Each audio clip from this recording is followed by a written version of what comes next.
YouTube. It's we're in the Watchman hours here, and I just wanted to go over something came over me there. Are you tithing? Because God gave you all your money. So, isn't it just normal to give him at least 10% back? Nope. Not according to the 50c3 tithing idea. You see,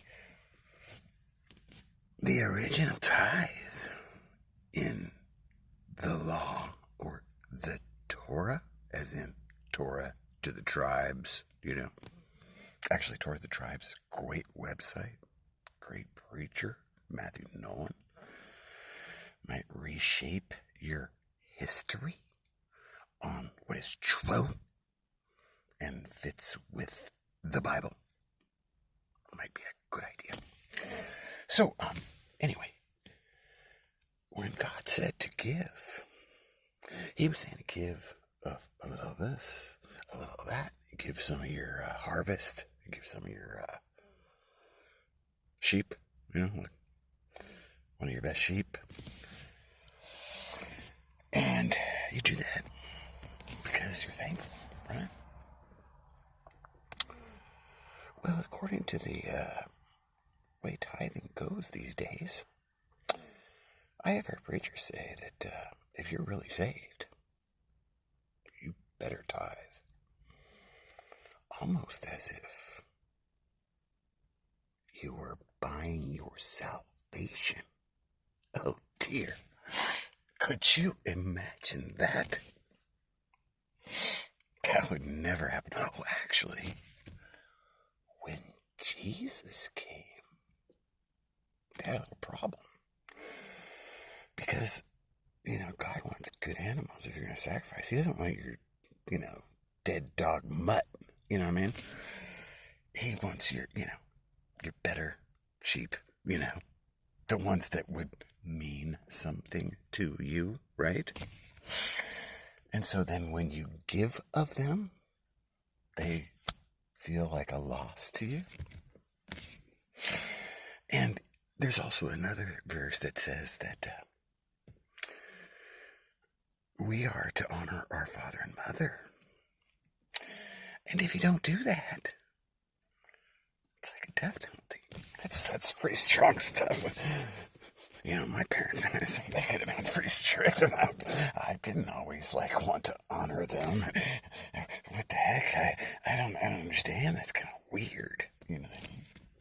And there's even curses in the New Testament for people that were disobedient to parents. Is that really weird?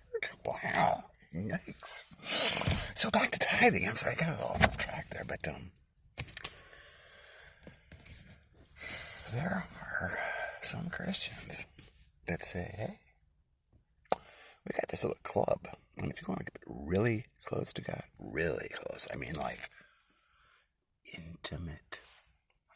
We have kind of this intimate club, but not everybody in the church does it, because they're not in the inner circle.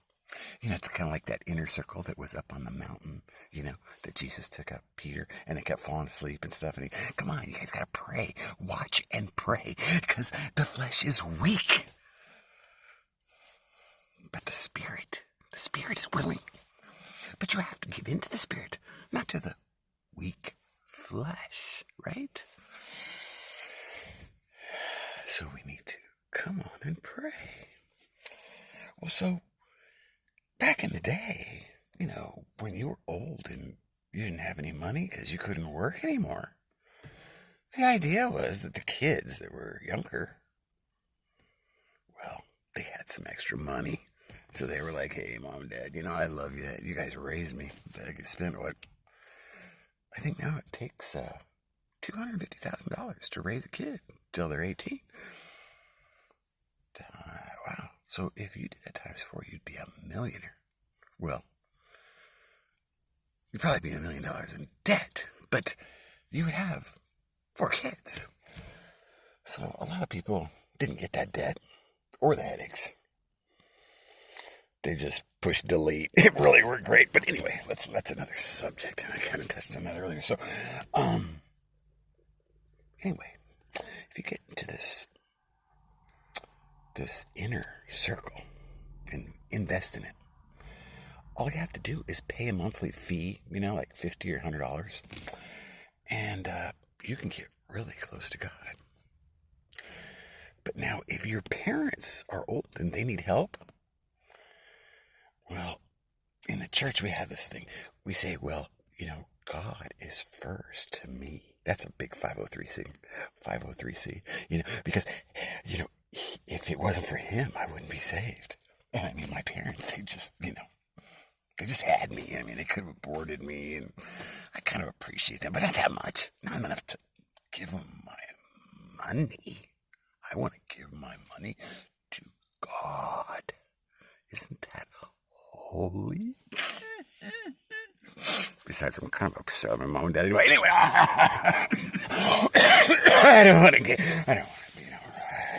be disrespectful or dishonoring. So I give all my money to the inner circle. And you know what?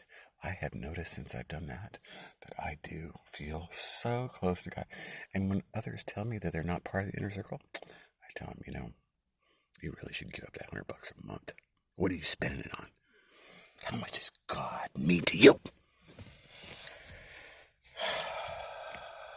Now, Jesus said, where your treasure is, there your heart is also. So think about this. What if those 503Cs that told you that tithing is so essential to knowing God, but they didn't tell you that the original rule of tithing would be 30%? And how many people would be in the inner circle at 30% plus $100? Please let me know, because that is what tithing means. And oh, by the way, Jesus said to the leaders of the church, woe to you who don't even lift a finger for those who struggle.